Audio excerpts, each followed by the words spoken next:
Final hour overdrive continues, powered by FanDuel, bringing you everything from the opening line to the final score. Blue Jays winning this afternoon, and they're back in action on Friday in New York, playing Juan Soto and the Mets, home opener for the Mets. And Jays are off to a good start, man. They're off to a really good start. That's 4 wins in a row. They just swept the Nationals. They're 5-2 on the season. And the Nats are a team you got to beat. Like, that team does not scare anybody. Well, you look at it, Hazy, last year, I think their pitching kind of was up and down, and there was question marks. But if they can get a guy going out there, giving them 5 or 6 solid most days, and the guys they've added could provide some offense, like Santander and Jimenez, like, he's been unreal. Been great. So if they can just add, because we talked about their offense for 2 years straight, they couldn't hit with runners in scoring position. Mm-hmm.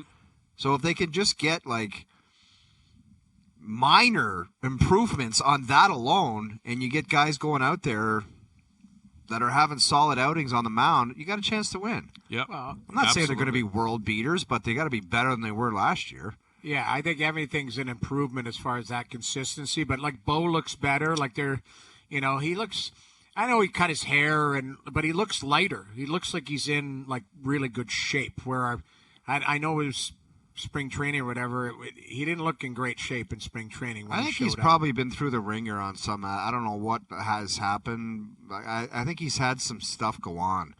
I think obviously he had injuries. I don't know if he had. There was that's the thing that people don't understand, because they think pro athletes are just like robots. They go like, you break up with people. Like, there's relationship stuff. Like, there's all kinds of stuff going on. Yeah, personal stuff where it's like, you got to go to the ballpark and be superhuman and act like nothing's going on, especially in a mental game like baseball. And sometimes you're going through some stuff and you top on injuries. It's difficult to perform. And hopefully he's through that, and he's got kind of a clear picture and a clear focus, and he can get the job done. Because he's a hell of a player when he plays well. Yeah, also a contract year for him, right? Yeah. Like, it's a big platform year, man. Like, you want big money, like life-changing contract available to you. Maybe you want to stay in Toronto. Maybe you got your eyes on something else. He's got to perform. And you're right, it snowballed on him last year. A lot of injuries. He never got healthy. He never hit. The guy he hit like 4 home runs last year.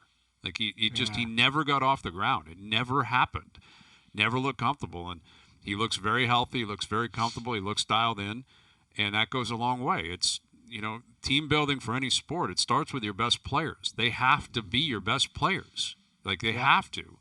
And if Bichette can do that, Vladdy can do that. Santander's off to a really good start. Jimenez, like you mentioned, Springer looks good. Like, George Springer looks really good, man. I think he hit a home run today. So you can get anything out of George. Like, last year was a disaster for Springer, man. Yeah, a disaster for him. And I'm not holding my breath. It's still early. I'm pulling for him. I'm pulling for, the kind of redemption story of Springer with a couple of years left on his deal. But they needed to start like this, because now you go to the Mets, you're going to the Yankees, you're going to Fenway. You got a lot of tough series coming up, and you needed to get off to a good start. They've done that. Springer is a guy, Hayes. I would figure out load management on that guy. Just figure out what he needs to be healthy and perform. Because if you want to wheel him out every day, I don't think he can play. Right. Yeah, well, they got to get Varsho back before all the chips can fall where they're supposed to fall. Right? Like, you got to get him back playing, being in center field every single day. The complication is that I don't know if Santander is going to play in the outfield every single. He's played right field today. I think he opened the season playing left field. He's going to DH. He's not exactly knocking the cover off it right now. No, and he's not an elite outfielder defensively, and I think the turf in particular at the Ryder Center is a bit of a concern. It used to be when he was in Baltimore. So they got to get Varsho back, because once Varsho plugs in, who's playing center field every single day, and then you figure out who else is going to go from there, and then you can possibly be in a position with Springer where you can DH him, you can give him days off. Like, if you're going to play 7 games in a row, you give him a breather. Yeah, because he's not a young guy, and you're going to need him over the course of the season, undoubtedly. But a really good start, man. Really, really positive start. They needed that, because there was, there wasn't a ton of buzz with them coming home, the same way it had been in the past. And they can create buzz by winning. It's the only way you can really do it, pro sports. You got to win to get people truly on the bandwagon. Yeah. And the Jays are 5-2, really good start. Off tomorrow at the Mets on Friday. Leafs Panthers tonight. Here's our TSN hockey insider, Darren Dreger. What's happening, Dregs? Hey, not much, fellas. Just looking forward to the game. Yeah, this is a big one tonight, man. What are you expecting in terms of intensity tonight from both teams? Yeah, I mean, I think we should expect it to be at a high level, especially with Florida showing a little bit more grit than what they've seen. Is that his phone? You okay, Dregs? Everything? You yeah, got a phone yeah. issue, or I think we got you. Yeah, no, I'm back. Okay. I literally took a sip of drink, and I didn't know whether I should spit it out or swallow, and I started choking. So that's what happened. But I was able to get the mute button clicked, and a few seconds later, it cleared. But Okay. I don't know. You guys think? I think it should be a high level of intensity. Florida's coming off some disappointment at the hands of the Montreal Canadiens, and Florida wants to win the division as much as the Toronto Maple Leafs, so they've got as much to prove. So I think it should be a good one. Absolutely. Yeah. Any idea of, we were talking about Matthew Tkachuk earlier, that I guess he's skating and he's not likely to return until the playoffs, but is there any reason to believe, like, even come playoff time, maybe he won't be available, or if he is, he's not at 100%? Like, what should we be expecting in terms of Tkachuk updates between now and then? Well, I think that's possible that, if he starts game one, he's not at 100%. Paul Maurice has been as transparent as he can be in terms of, making sure that nobody, especially us in the media, overreacting and being on the ice and essentially just pushing pucks around. He's just getting a feel again, but, he hasn't ramped up his conditioning even a little bit, or at least that's our understanding, given what we've heard and what we've seen out of Florida. And the playoffs aren't that far away, so he's got a lot of ground to cover in a short period of time. But as we know, Matthew and Brader, they're both gamers, and no matter what percentage they're able to play at, they're going to make a difference, or at least try to. But I can't say that there's a strong chance he's not going to be ready for game one, but just given where we're at in the calendar and what I'm hearing, Paul Maurice say, I think that has to be considered. That maybe he won't be ready, or if he is playing, he's not close to being 100%. Yeah, that'll be a massive development, man. That is going to be a huge story to see what Tkachuk's got and what it looks like, if at all. Because like we had Pronger on last hour, and Chris brought up the point that they're just a completely different team. It's a completely different complexion, Florida, when you have Matthew Tkachuk and when you don't. Yeah, sure, you went out and got Brad Marchand. And ideally, they're both playing together, but, that maybe speaks to why you'd go out and get Brad, knowing that if Tkachuk can't be at 100%, maybe he can pull his weight and bring that kind of ingredient to the team. Yeah, I'm with you. I mean, they're a much different team, better team, with Matthew at times leading the charge. But, as Toronto has experienced in this regular season with, Sam Bennett scoring a couple of power play goals, they have many different weapons that can beat you. And I think the experience of the success of the Florida Panthers have when they drop puck on the playoffs, regardless of what Matthew Tkachuk's status is. If all of a sudden he's not available and that drifts into the middle of the round or later in the round, okay, well now you've got a considerable issue. But if we're talking about a game or two, now we're talking about playoff hockey here without him. I think that they've got enough experience and enough depth there to weather that type of storm. Darren, speaking of health, Auston Matthews had a period in Los Angeles where I thought it was his best period of the year. He just looked like a guy he looked like the Auston Matthews that we've watched for a bunch of years. He was intense and on the puck, and you couldn't get it off him, and there was some drive there. Like, what do we know about his health, if anything, going into the playoffs? Like, if it doesn't go well for him in the playoffs, do they fall back on, well, I wasn't 100% healthy? Like, is he looking at some kind of procedure in the summer to get 100%?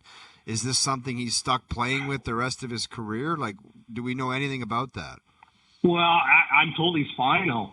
I'm told he's fine. And, are we going to dissect what that means? You can play in the National Hockey League and be fine, but that, again, doesn't mean that you're playing at full capacity. But my understanding is that he feels as good as he's felt in a long, long time. And you referenced that Los Angeles game, and I'm with you. I mean, for the most part, that game was a heavy sort of Western Conference battle that the Toronto Maple Leafs had success on. And Auston Matthews, for a good chunk of that game, was the best player on the sheet. I think the club, and probably Matthews, is growing weary with those that continue to write about how, well, the data would suggest that Auston Matthews isn't healthy. All right, well, I mean, players are allowed to go through stretches of games where maybe the puck isn't coming off his stick the way we expect it to. It's not going in the net. And he's had those stretches this season. But I would say of late, from a physical perspective, there's nothing limiting him. Nothing. That could change between now and the start of the playoffs, end of the playoffs. Maybe we learn more. But, again, I check on this a lot. And every time I ask those I trust, I get the same response, and that he's fine. Everything's good. What about Max Pacioretty and Yanni Hakanpää? What do you, Yeah. Well, I mean, Pacioretty, I'm told, is very, very close. I think until the end of the regular season, there has to be part of a numbers game that's considered here, both in roster spots and then obviously you got calculations. I don't know that Pacioretty is ready to play. I've been told that he's getting real close. I'm going to be honest, I haven't checked on Yanni Hakanpää in a long time. But, maybe that's because I don't feel like we've had to. Because, again, unless you guys have a different vision, different view of this, I think since Brandon Carlo has arrived on the scene via trade with the Boston Bruins, Toronto's defense has been pretty solid. And Morgan Rielly, maybe the offensive numbers aren't quite there yet, but he looks a little bit more stable with Brandon Carlo kind of bolstering that. And I like their D overall now. So if Yanni Hakanpää is an option for him in the playoffs, then I guess that just supplies the depth that Brad Treliving has built to this point. With Darren Dreger, our TSN Hockey Insider, we'll play a little mini Jerry's. We've been doing that a lot recently. What is your mini Jerry's on Nick Suzuki not only making the Olympic team next year, but having the chance to be an impact player on that Olympic team next year?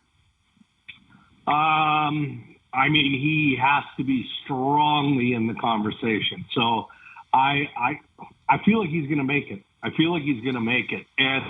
And I'm not sure whether this is just the development, late bloomer of Nick Suzuki. If he was motivated by having to watch some of the Four Nations face-off in Montreal and knowing that he wasn't selected. Not that he was hurt, he wasn't picked. And there are other players on that team that he probably felt like he was better than that were on the team that ended up winning. And so I actually talked about this on Montreal radio earlier this morning. A bit of a stigma around Suzuki, and this is full disclosure here, is that on more than one occasion, he's turned down Canada when they've come calling for a spot in the men's world championship team. And look, players earn their right to the offseason, and players have all sorts of responsibilities in that offseason. Yeah, but Darren, they was made it known to players. The last one before the Four Nations, it was like, if you are kind of a bubble guy, it might be imperative that you show up. Yeah, you're not wrong, and he didn't make the team, and maybe that was a part of it. Probably was a part of it to some degree.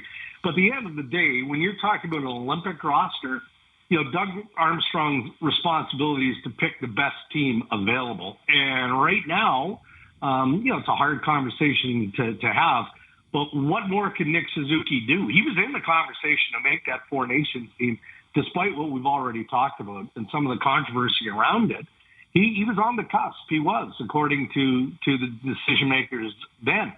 So if he has an incredibly strong finish here, who knows what the Montreal Canadiens can do if they lock down a playoff spot. Maybe he just flat out plays his way on to that team. So, bigger surprise for you, Dregs, the Montreal Canadiens that we just talked about, or the St. Louis Blues? Probably St. Louis. And only because I go back to, and I was in Winnipeg for a Jets game in January, and I remember doing an insider trading there. And just talking about Doug Armstrong, he was pissed with how the team was playing, and he was basically threatening everybody. In fact, at one point, I think he went in the room or, met these guys in a room somewhere, the players, and said, I don't care what your trade status is, protection, any of it, we don't get going, I'm not going to have a choice but to start moving bodies out because the organization's going to have to shift in a different direction. And then they started to play better. And then, the Braden Shen rumors, they dragged along, and I was a big part of that because, look, I mean, if you want to play the game of semantics, sure, Armstrong wasn't shopping as captain, but he was damn well listening to all the trade interests that Toronto and other teams had in Braden Shen. And not one time did he let him off the mat. And I think that was just giving that group a good tug on the leash. And, then you've got Bennington and Parayko involved in Four Nations. Parayko's hurt, granted, but, everything that's gone on with St. Louis has been rock solid since the Four Nations. So maybe that's an experienced general manager recognizing what he's got, getting lucky on the offer sheet front with Holloway and Broberg being impactful guys. And again, late developing guys like Thomas and Kyrou coming into form as well. So everything has gone the way of the Blues. And for me, that's a little bit surprising based on where they were at the turn of the year.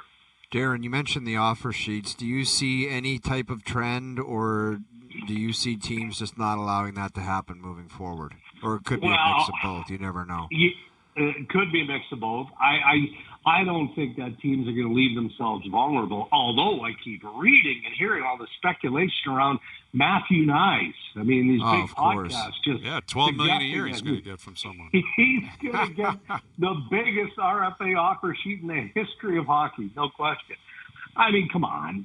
We can all identify this collection of restricted free agents that have earned that level of attention, and it's good fodder because we're trying to fill the air between now and the start of the playoffs, right? There's only so much you can talk about in terms of the playoff race. I get it, but the Oilers put themselves in such a vulnerable and a precarious position by allowing that to happen that Doug Armstrong and the St. Louis Blues wisely just swooped in and said, all right, yeah, we like Broberg at that money.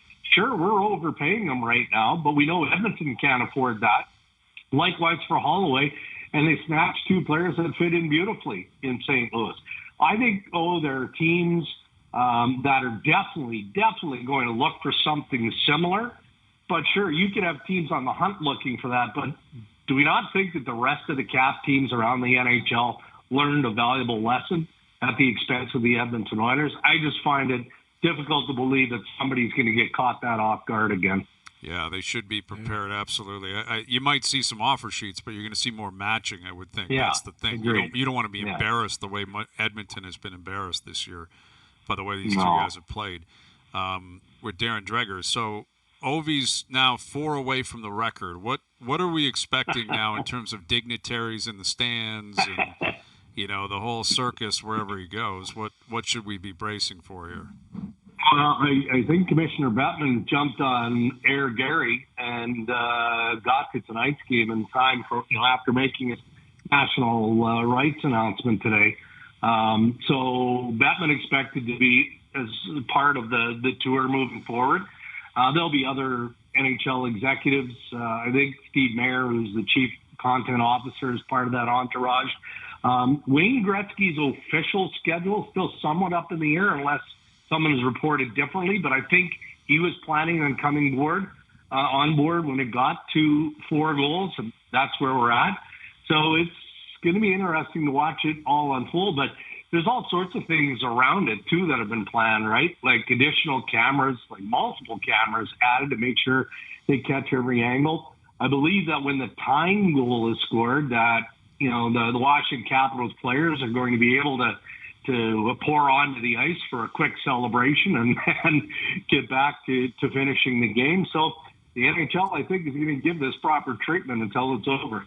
Yeah, and it's worthy of it for sure. I mean, it's just an incredible achievement. It's crazy, though. Not crazy, but like 4 goals they're giving the buffer because this guy could score 4 one night. Like, would it surprise you if it was like he turned the clock back and got a hat trick and an empty netter or something to finish it off type of thing? Like that's why I think the league is, going 4 goals could be the buffer, but But now, what if it starts bleeding out and it's who was that? Was it Judge? Like who was Maris's family Aaron that Judge was when he was following? chasing Roger Maris, right? Yeah, Maris's family was like, grandchildren all are right, like, can we stop? Like someone just throw They were balls going over the everywhere, belly. man. Oh my Hey, God! yeah. And, How about this one? Not to rain on Ovi's parade, but there's some traditionalists out there. And again, it's just how you want to twist the words that are a little bit rankled, and they must be absolute Wayne Gretzky fanatics because they keep saying he will not be the goal-scoring champion, like, the record setter in the history of NHL goal scoring, because the playoff goals need to be included for that to be the case. Oh, stop it. I know exactly who you're talking about, too. why would not you talk preseason? poor of Nixon the quiz master like that? Yes. No. I cannot disclose my source. I cannot.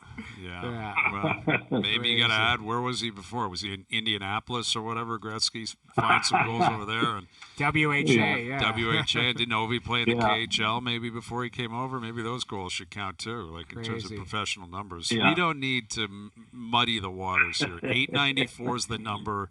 I That's what agree. he's chasing, and that's that. All right, Dregs. Enjoy the games tonight. We'll do it again soon. Gay boys, I survived. I didn't think I Yes. was right off the. We were concerned about you. We were very concerned, but you have to battled race through. over and get Dr. Aaron to check the tonsils, make sure everything's okay. Yeah, she'll take care of you whenever you need help. You just let us know. Thanks, Dregs. All right, guys, have a good one. Darren Dreger, TSN Hockey Insider, joining us here on the Maple Toyota Hotline. Like 4 goals. I could see him tying it and beating it in the same game. 4 goals is a lot, like especially down the stretch, a long season. But it does make you wonder, like if Bettman's going to be there every single night, if Gretzky is going to take time out of his personal life and fly wherever he's going to be flying to. Yeah. And it gets back to our private bird chat. Like, is Gretzky expensing that? Like, is Gretzky telling the league, I'll come, but, like, I'm not coming in on my own. 100%. Yeah, exactly. He's You're not out of pocket for this. No. Okay. All right. He's not out of pocket. So where do you for draw the this. line on that then? Like, who What do is? you mean? Like, well, I mean, who else is going to be there? What other like Gretzky's Gretzky, Bettman's Bettman. Do you think Ovi has the right to say, hey, I want these people on a bird. I want these people in the stands. Probably like, what wife do you and think? kids and his mom, right? Like his dad's passed away. Yeah. It's probably just his family. Is right? he paying for that? I'm just curious. No, the league's paying for that. I think the league is that not cap circumvention? I think, Capitals are paying for for his that? own family, like, I think the team, I don't know. The He team would would probably, pay for yeah. that. Yeah. Are you allowed to? I'm being serious. Like with cap circumvention and stuff, it's weird, man. Like Yeah. what you're allowed to do and not do. Yeah, but that's and- not. I mean, I know it does. It's not caps, actually. Yeah. I mean, Ovi can afford it anyway if he wants to. If he wants Exactly. to broker Yeah. a bird and fly people around, he could do that on his it own. just, you don't want it to go where he goes dry for 5 games and then all of a sudden you're chasing it. You're like, oh my God. Like, I would like them to get it over with sooner than later if he's going to do it this year. Like, Who do they that's play tonight? Do they play tonight? I don't think I they don't know. I play thought tonight. Drake's just said that they were Yeah, playing Oh, tonight. you're right. Washington in Carolina tonight. Carolina. Yeah, you're right. Yeah. Yeah. And so- he's torched Carolina over the years. Okay. Well, Wow. you look at their schedule. Let me look at it quickly here. Carolina tonight, Blackhawks at home on Friday. Chicago. That's Oh, man. If he Go could rip time. a couple tonight, Blackhawks, unlimited potential.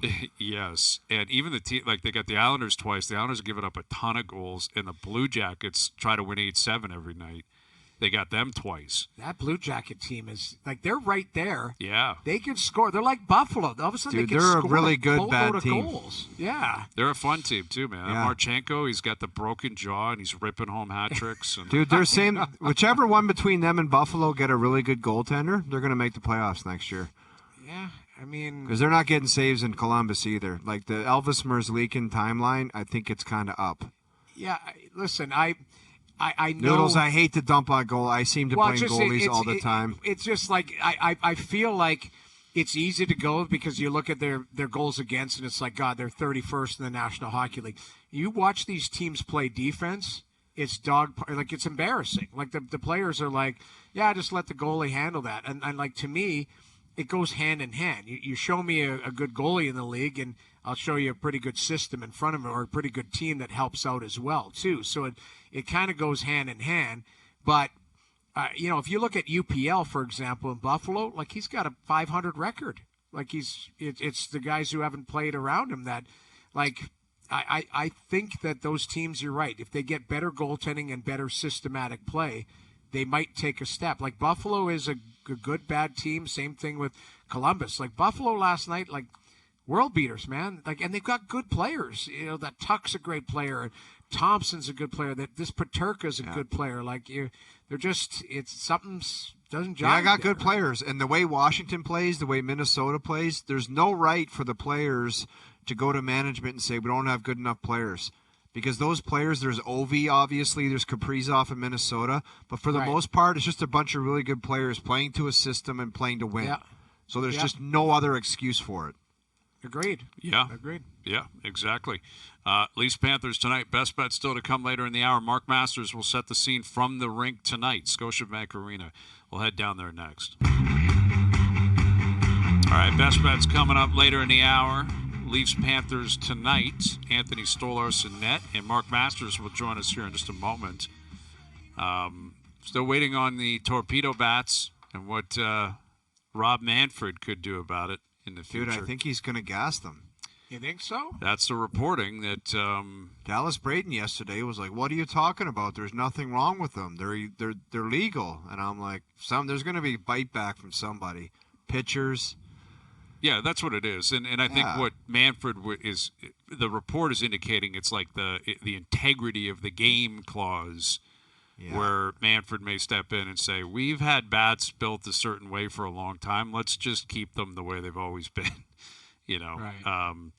But I don't know. Quick fix, Brian. Like they send out the memo tomorrow morning. No more torpedo bats, and then it's over with. The Yankees are still mashing. Yeah, exactly. But you let it drag on, then you got a problem on your hands. But you can just quick and swift. Memo done, gone. That's it. Exactly. That's how, and again, I'm not saying it would be better for the fans or even better for baseball or even the right move, but this is generally how commissioners handle these things. Something flares up, it's a distraction, forget it, bury it, it's gone. Can't do it anymore, go back to the way we've always done it. Okay, moving on.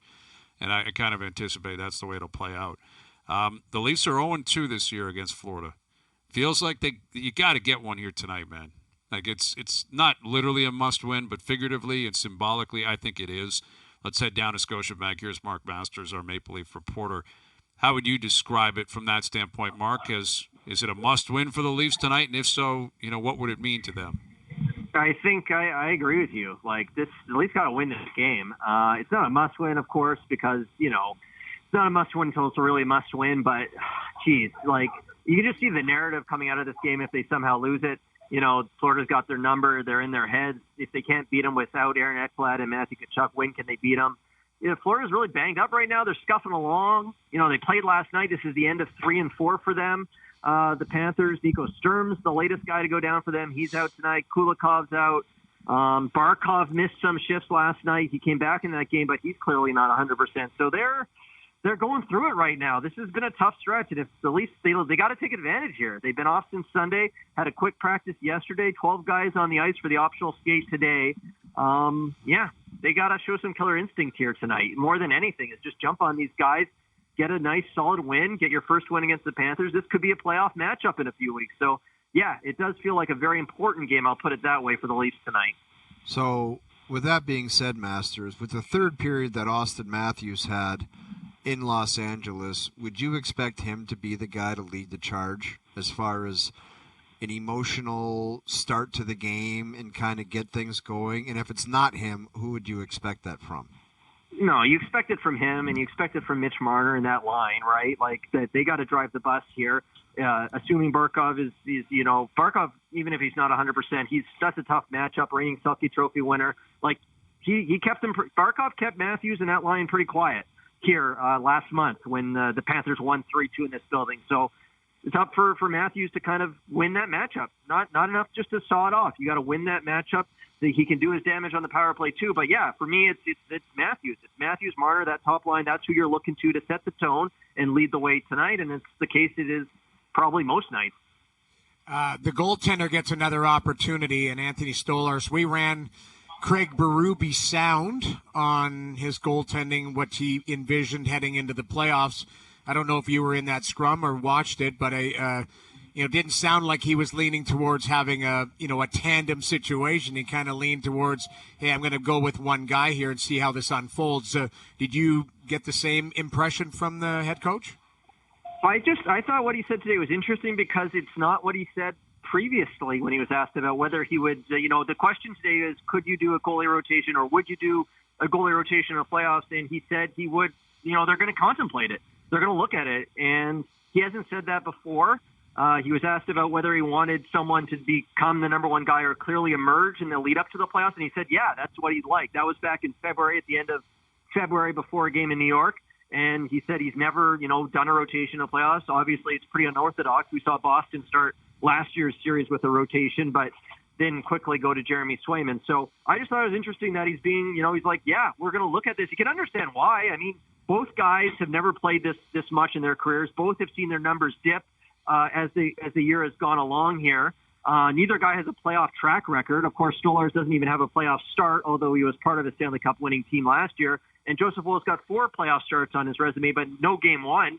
So you can understand why they're at least looking at it. I thought it was very interesting that he would be very open that, yeah, they're going to think about this because I think Stolarz is ahead right now. He'd be the game one starter, but I don't think he's completely distanced himself from Woll here. I don't think there's a sizable gap in the two goalies. I don't think you can clearly say, okay, I feel really good that this guy's the number one and is going to play the whole series. With Mark Masters, the bottom 6 forwards, have been in a blender really throughout the season, and it sounds as if they're going to go back to the same lines they've had here with Domi, Lawton, and Järnkrok, and then you got Holmberg with Camp and Lorenz. How would you handicap the chances of those being the 2 lines, the third and fourth line respectively, come game 1 of the playoffs? Yeah, I mean, it sure feels like this is the lineup, right now that you're looking at. And I don't know what happens with Max Pacioretty once we get to the playoffs, but it feels like this or some compilation of these 6 guys in the bottom 6 is where we're trending towards. It doesn't fill me with confidence, I would say, when you look at some of the possible matchups on the other side in this division. But right now, that's what we're looking at. Järnkrok, I know he hasn't been thrilled with how he's played since he came back, although he felt a little bit better at the end of that California trip. Max Domi, of course, it always seems like he gets pulled back to the middle. I wonder maybe will Scott Lawton end up in that C spot, or it's just going to be more of a mix and match down the stretch with those 2 guys. But sure feels like something like this is what we're going to see in game 1 when the playoffs get going. Well, we'll see what we can expect tonight in terms of energy in the building, Mark. Are you sensing the build-up? I mean, puck drop's still about an hour away, but, it's a Wednesday night, Florida Panthers, playoff-type intensity on the ice. That's what we're hoping for. What do you think is going to be the crowd's reaction to all of that tonight? Well, I hope there'll be some juice in the building. Multiple players have brought that up, that they're expecting it to be pretty energized here. Obviously, the Leafs were in California. Then they were also in New York and Nashville. Like, they haven't played a ton at home here. This is a big one. Divisional rival. The defending champs come to town. You would hope.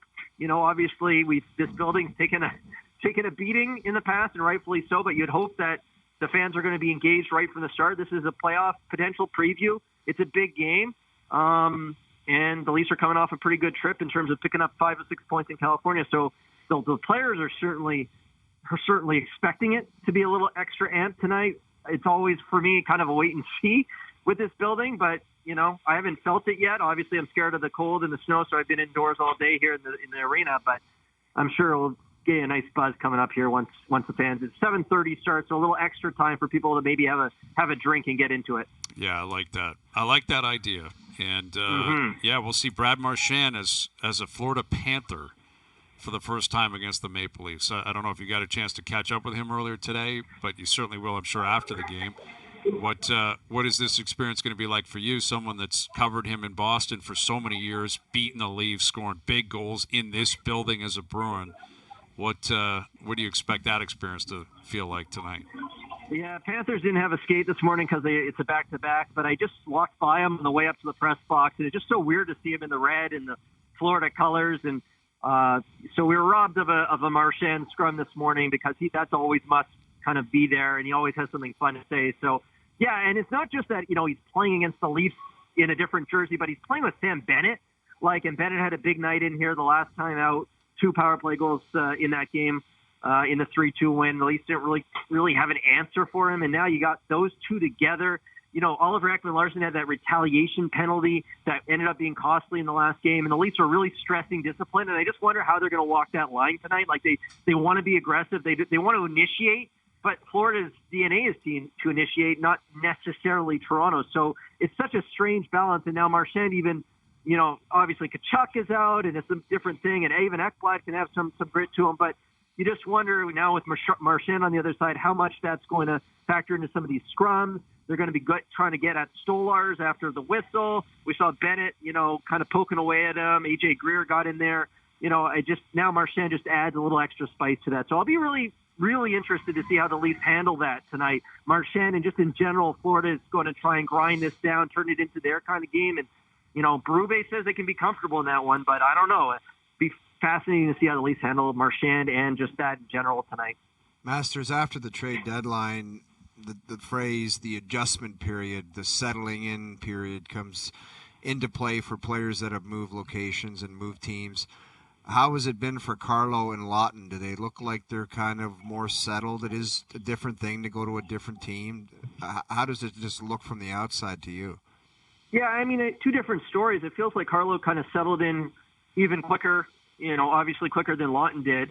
But Carlo, I don't know what more you could ask for from him. I was just kind of looking at the stats, 12 games into his Leafs career, and he's right at the top of the list in terms of plus-minus for them, even though he doesn't produce any offense. He's got the 1 assist. But, I think he's delivered as advertised, and guys were raving about him today. Bobby McMahon's like, you can't get around this guy.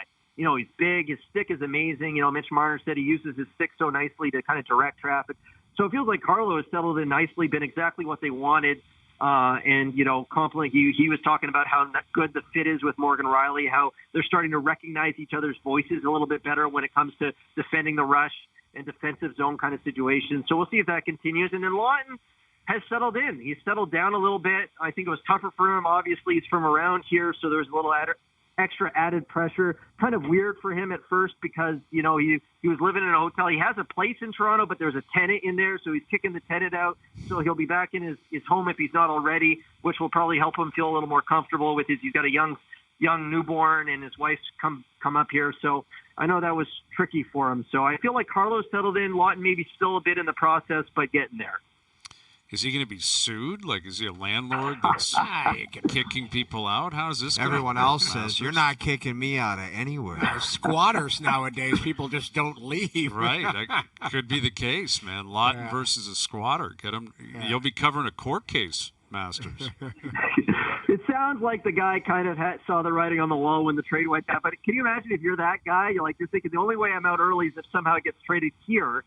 And I wonder kind of when he kind of had it factored in. The Flyers probably weren't thinking playoffs. When was the out date? So maybe it wasn't that early of a kick out, but I understand it was somewhat friendly and cordial, the talks between Lawton and his tenants. So hopefully it was smooth. But, yeah, I'm ready to go to court if I have to. Okay. I like that. I could see that being a big part of your future, covering court cases, CP24, CTV News. A lot of potential there. Thank you, Mark. Enjoy the game tonight. Yeah, thanks, guys. Anytime. Mark Masters. What's that show? Remember it was the People's Court? Was that what it was called? Yeah, People's Court. Absolutely. Judge Wapner. Great show. Yeah, Judge Wapner. That's right. I used to watch that. I don't know why. I know. I knew somebody that went on there once. But those things are so phony. The older you get, you realize that the guy in the police outfit's an actor, and it's like... Well, Judge Judy was making more money than anyone else on TV. $40 million a year. She was making 40 sheets a year. Just knocking out court cases. For listening to someone say, that guy owes me $200 in rent. Yeah. And then her saying, oh, do you owe him? Or what's the... But she would 40 million She would snap a year. on people. That's why she got the big bucks, because she was just losing it on people. Scold them. Yeah. There was some real, I can't remember the name of the other judges, but that was, the People's Court was a beauty. Yeah, there was some great ones. People's Court, Judge Judy. There were 2 or 3 judges that were doing the TV thing for a while, and raking in cake. Yeah, making a ton of money because daytime TV, right? Like that's all it was. They were just you're looking for things to. That's Wow. the world of Jerry Springer and Maury That's Povich what I was just gonna say. That those think of Springer, Povich, Montel Williams, all like those. Phil Donahue. Do you remember Phil Donahue? in Chicago. Phil was in Chicago, I think. Yeah, he had that long microphone with the little thing on glasses the end, and the gray hair. Yeah, he was great, man. Those shows were unreal. They were amazing. Yeah. And I don't know if anything like that exists anymore. Like Jerry Springer was so big. People can just go look at clips of them in the past. You can go online. I understand. I get it, but still, like if you're on TV or whatever. But Springer was so big, his security guard got a spin-off. Yeah. Steve, Yeah, security guard Steve had a spin-off where he was doing He a was show. up was on the the host. screen. The Steve, like, I don't know, it was Steve Bazo or something. And it was like, what's that, JP? What's his name? His name is Steve Wilkos, I believe. Yeah, Wilkos. Steve Wilkos. Yeah. The Steve Wilkos And this show. this guy was wheeling around the stage. But their show became they would literally bring out two people, and the two people would just charge at each Start other brawling. and start fighting. Yeah, like it was Yeah, insane. great. And then they would Like, go to the crowd, and the crowd, before the person sat down, they'd have a dig at the person, and then the person would threaten to run out. It was insane. I think I've told you this. I've been to 50 Montel Williams episodes live. Like my ex-girlfriend was a producer, so I would go to the show. Where was it shot? In L.A.? New York City. Oh, it was in New York. Wow. Montel Williams. This is 100 years ago. I was like early 20s playing for the Islanders, and that was Montel Williams. Like I'd sit in the green room, and it was just insanity. That's great. Yeah, He was good, man. Montel was great. Like he was a loser. I didn't care for him, but as a person. But he was great on air. He was Put it great that on way. exactly. Like they all knew how to provoke, and they knew exactly what they yeah. were supposed to say. And It was I don't think any of them had any credentials whatsoever to play the role of like a amateur psychologist or something like that.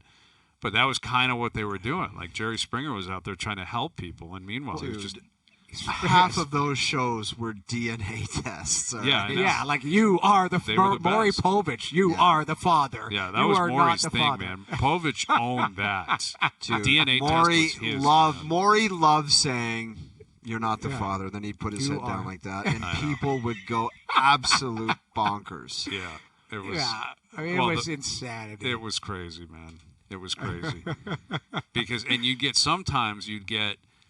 a scenario where the guy's out there with the mom, but also with his current girlfriend, who he was with at the time of the pregnancy. Yeah. And then Maury would be like, "You are the father," and she'd get up and start beating the hell out of the guy. Yeah, like it was insane. Like they would have to have security everywhere, and it was nonsense. It's like Montel Williams felt like he was a cut above that. They didn't need much he thought of he those. was better than everyone else. Yeah, because I think he was an Army guy. Like he went. He was. Well, from he had the Army. a history with Kamala Harris. Did they date at Yes. some point? I think they did. Yes, they did. Yes, they did. Yeah. And then you got Dr. Phil, who thinks he's so smart and so he smooth. was a hero. But Yeah, it was total all of hero. those shows were actually. I mean, they were must watch. That's like, great Jerry Springer American was television, must, man. Yeah, you must got to call it watch. what it is, man. It was great TV. Tony tweeting, and Judge Joe Brown was another guy. Oh, that's right. Judge Joe Brown. He'd give you some attitude if he didn't like the cut of your jib. Oh. All right, best bet still to come. Leafs Panthers tonight. Overdrive continues. TSN 1050 and on TSN 2. All right, best bet's powered by FanDuel. Before we get to a couple of quick picks for the Valero, I'm going big game hunting. Leafs money line tonight. William Nylander 4+ shots on goal. Carter Verhaeghe 3+ shots on goal. Paying plus 735. Verhaeghe loves playing the Leafs. I think Willie shows up big tonight for the Leafs. Those are your best bets, powered by FanDuel. Looking at the FanDuel Sportsbook app, Max Homa is in the field this week. Dude. He is 150 to 1 odds to win. Max Homa, and I wouldn't bet it. I don't even know if he makes a cut. I don't think he probably does the way he's playing. I'll take right him now. on my team. I'm going to pick him this week. Okay, Max go ahead. You got Homa.